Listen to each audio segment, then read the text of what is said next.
Huli pero hindi naman daw sumipot itong si Athena sa ex-jowa niyang si Anthony. Yan ang salubong kay Rico ngayong Pasko. Matapos ngang mabasa ang pag-uusap ng kanyang kinakasama, ng live-in partner na si Athena at ng dati niyang karelasyon na si Anthony. Ang depensa naman itong si Athena, Merry Christmas lang naman ang reply ko dito sa ex ko na si Anthony. At hindi naman daw siya sumama sa kanyang ex-boyfriend dahil mahal niya si Rico. Yun. At ito na nga po, 25 years old. Malayo pa ang pinanggalingan mula sa Samal Island, Davao del Norte, si Athena. Makausap natin, Athena, kumusta ka?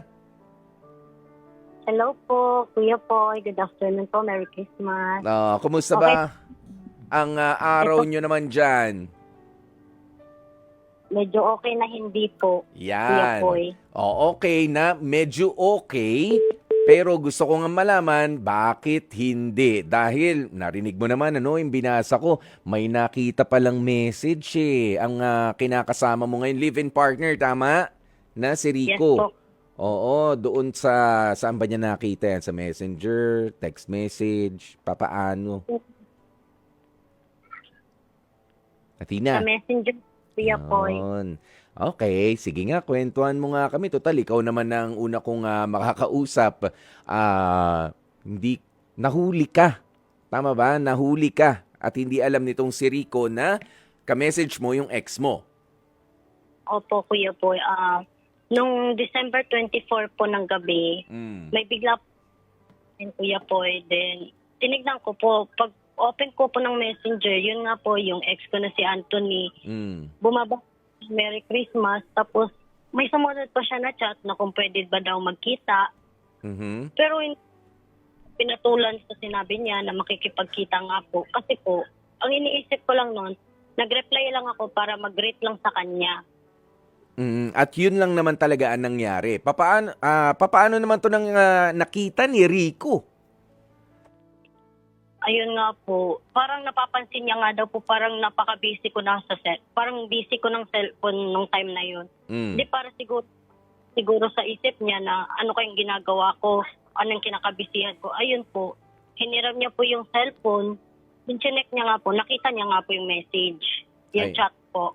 Bakit marami pa bang mga mensahe sino yung nag-message sa'yo? Yung si Anthony? Marami pa mga message? Hindi mo agad nabibitiwan yung phone mo? Hindi din po. Nung una po, may iba po about sa mga business po or sa mga family po. Then, yung last po si Anthony, tapos medyo na parang yung reaction ko lang siguro. Pero syempre, nagulat ako, nag-chat siya. Di ayun, hiniram niya nga po, nabasa niya po. Sabi kasi ni Anthony, pwede magkita, doon kami mag-celebrate sa kanila.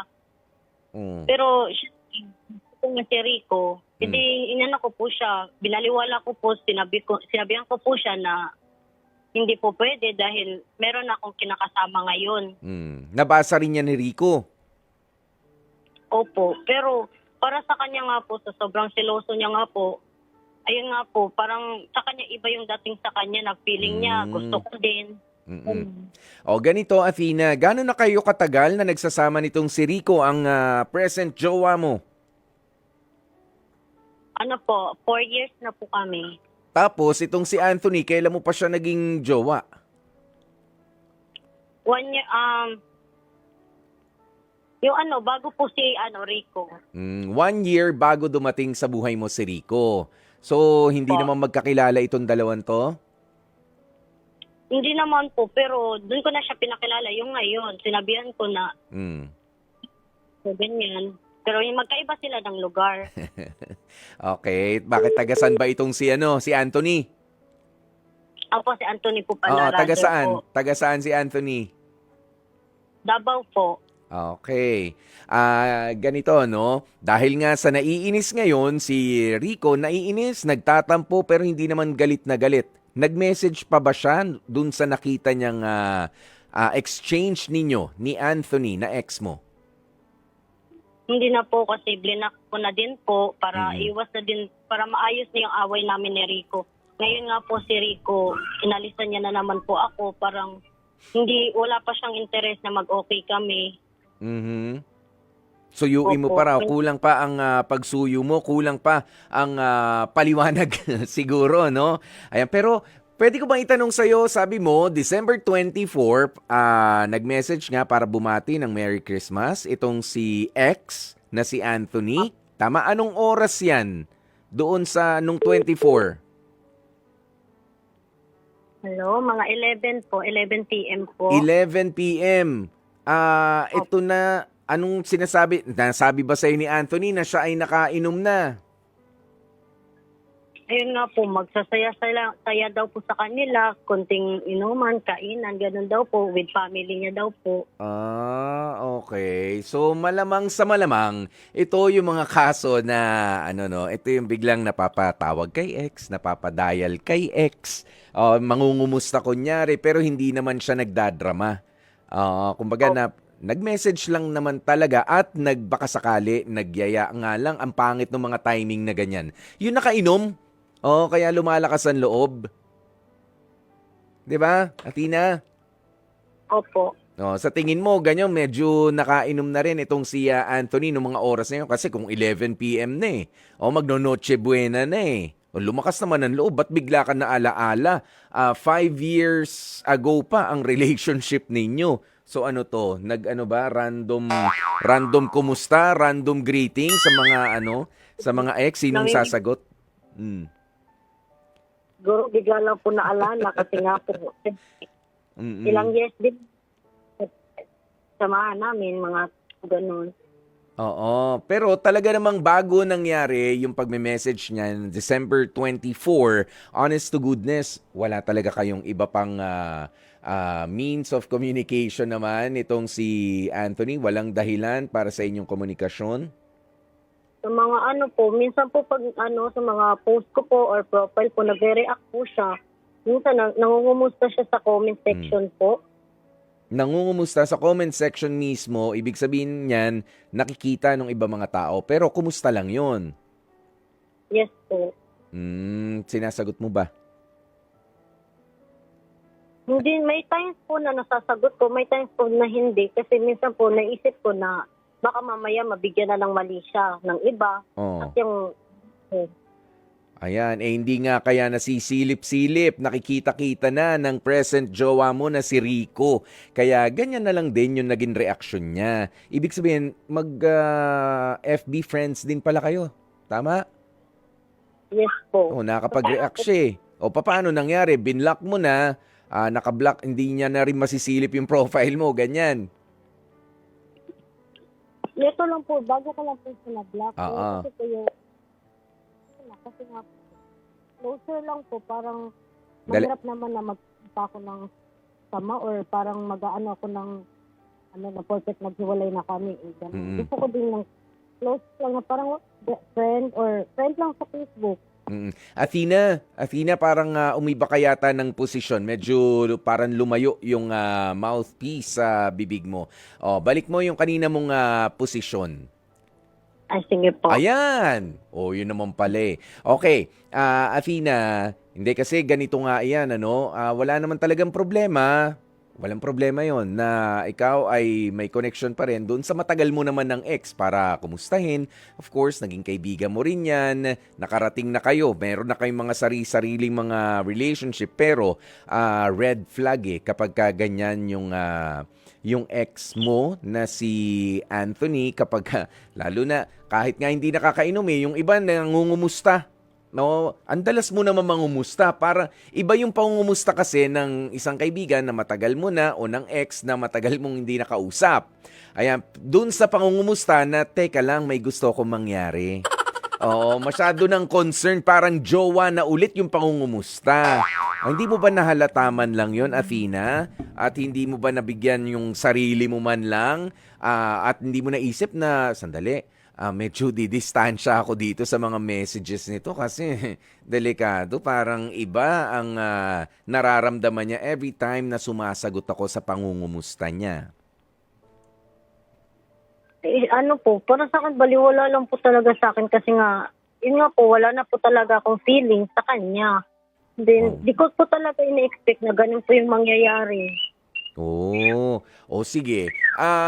Sa pagkakataong ito, no, bibigyan ka namin mamaya. Alam mo, sinusubukan namin na makontak naman si Rico para mahingi rin yung side niya nitong kinikwento mo.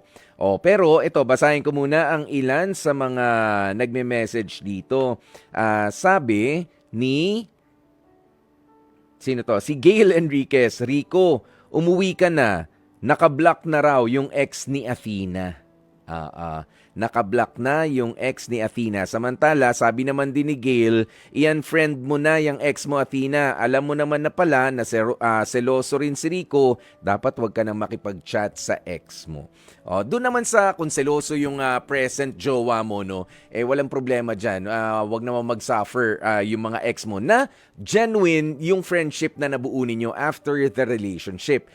Pero i-block mo na nga, 'di ba? I-block mo na or i-avoid mo na, wag mo na tanggapin yung friend request kapag yung mga jowa na gusto pa makipagbalikan habang ikaw ay in a relationship na. Yan yung sinasabi natin na umiwas ka talaga diyan. Isang malinaw na red flag 'yan.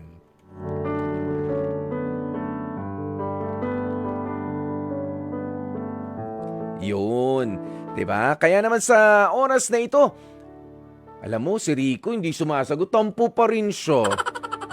Tampo pa rin si Rico, no? Calling tayo kay Rico, eh.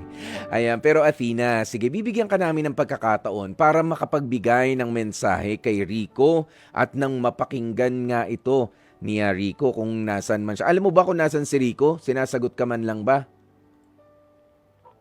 Hindi po, bigla lang po siyang umalis eh. Inaayos ko pa rin po kanina, pero wala lang sa kanya. Wala lang po talaga siya umalis na naman po. Oo. So, ibig sabihin, mula December 25 na, bati mo man lang ba yung present jowa mo na si Rico ng Merry Christmas?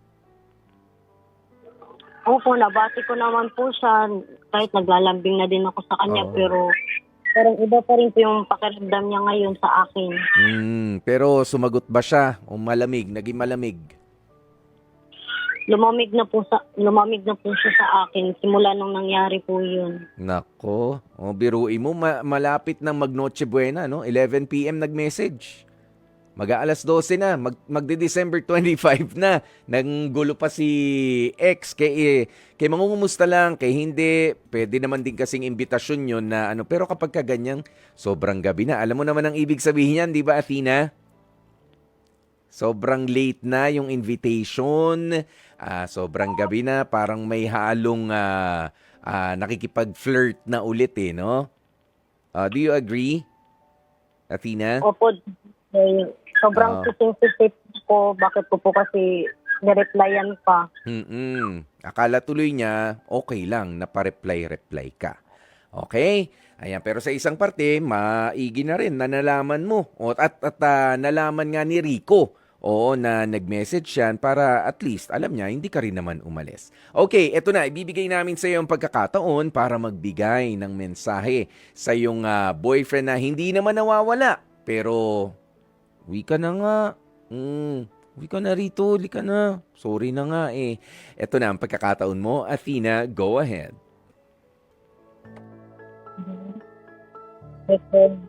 Rico, sana mapatawad mo na ako. Bumalik na tayo sa dating tayo. Napapagod na din ako na ganito, na nag-iba yung sitwasyon nating dalawa.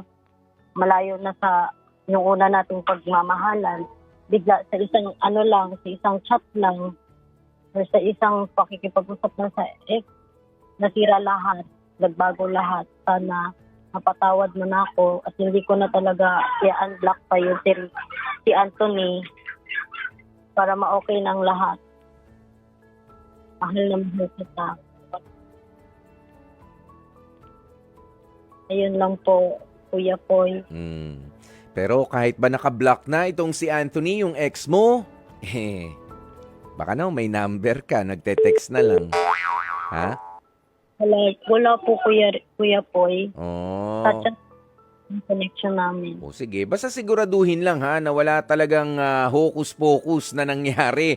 O kasi alam mo, merong iba dyan na bumabait kung makiusap, 'di ba? Bumabait kay jowa kasi nga nahuli. 'Di ba? Ganun yun eh, nahuli. Basta siguraduhin mo, Athena, na wala kang ginagawang kalokohan behind your boyfriend's back. Okay? Your live-in partner's back. O, si Rico. Okay? Kaya naman, Yes Rico, po. kung nasan ka man, kausapin mo na itong si Athena. O, dahil wala namang wala namang ibang paraan kundi ang mag-usap kayo kung talagang nandahil lang doon sa nangyaring yun ay may matindi kang tampo, sabihin mo sa kanya. Pero kung talagang ganyan naman, Athena, si Rico, nagpapalipas ng oras, nagpapalamig ng ulo, hayaan mo na lang din muna. Dahil merong mga taong ganyan eh. O, wag mo na munang kausapin. Kapag ka mas malamig na ulo, tsaka na lang kayo mag-usap. Pero ito ha, bago tayo... Uy, merong tumawag sa atin para naman sa advice. Ayan, si Yumi ng Caloocan. Oo, magandang tanghali sa iyo, Yumi. Ano ba masasabi mo dito kay Athena at kay Rico? Yes po, magandang tanghali po. Masasabi ko lang po, siguro po, proper communication is the key po. Mm-mm. Kung talagang bumati po, okay lang pong batiin then pabalik kung wala na rin naman po talagang feeling. Kaso po, yung pakikipagkita, ibang usapan na rin po yun. Tsaka Yes. natin siguro iisipin na bago tayo gumawa ng isang step or mag-reply, isipin po natin kung sa atin gagawin yun. Halimbawa, kung si Rico ay binati ng ex niya tapos nag-reply siya, syempre makaka-feel din tayo ng selos or overthinking. So, Mhm. kung misunderstanding lang naman po, dapat communication na lang din po. Tsaka kung wala na rin po talaga dapat i-block na lang para sa peace of mind ng isa't isa. Mm. Yan, lalo na nga kung nalaman mong ganyang biglang tumatawag kapag ka nakainom. Biglang nagme-message, nangungulit kapag ka nakaka-shot ng konti. Nangumusta, hindi mo pinansin, tapos nangumusta ulit bukas. Teka lang, hindi naman na tayo magjowa, di ba? Yung sinasabi ko kanina. May mga ganyan, alam mo, malinaw na red flag 'yon. Maraming salamat sa iyo ha, si Yumi. Salamat din po. Oo, ng Caloocan. And of course, Athena. Papaano yan? Ikaw pa rin ang sasagot ng ating HEART decision. Ano ba ang iyong heart decision? Ha? Tuloy lang sa paghihintay kay Rico? Gaano ba kahaba ang pasensya mo? Hanggat sa maging okay po, Kuya Poy, Mm. gagawin ko po, hindi po ko surrender dahil lang po sa, hindi naman siya as in maliit, pero kung sa akin maliit, siyempre sa kanya malaking deal yun. Mhm. Ito talaga, Kuya Poy. Okay. Sayang po ang relationship po namin in Aha. 4 years. Mm-mm. Yan. At sa susunod, ingatan na nga kung sino yung mga kakausapin even sa social media o kahit sa mga text kapag kaalam mo ng selos na selos doon o kaya may dahilan talaga para magselos ang partner mo, tumigil ka na. Ganun lang naman yan eh. Nagsiselos sa mga tao, that's fine. Ang mga partner natin dahil gusto nila atin lang sila. 'Di ba? At sila sa atin lang din. Yun. Pero, kapag ka hindi naman nagseselos, tayo naman na maiinis niyan, ano? Kapag ka walang pakialam. Nakakainis lang rin yun. Pero sige, Athena, good luck sa inyo ni Rico and Merry Christmas pa rin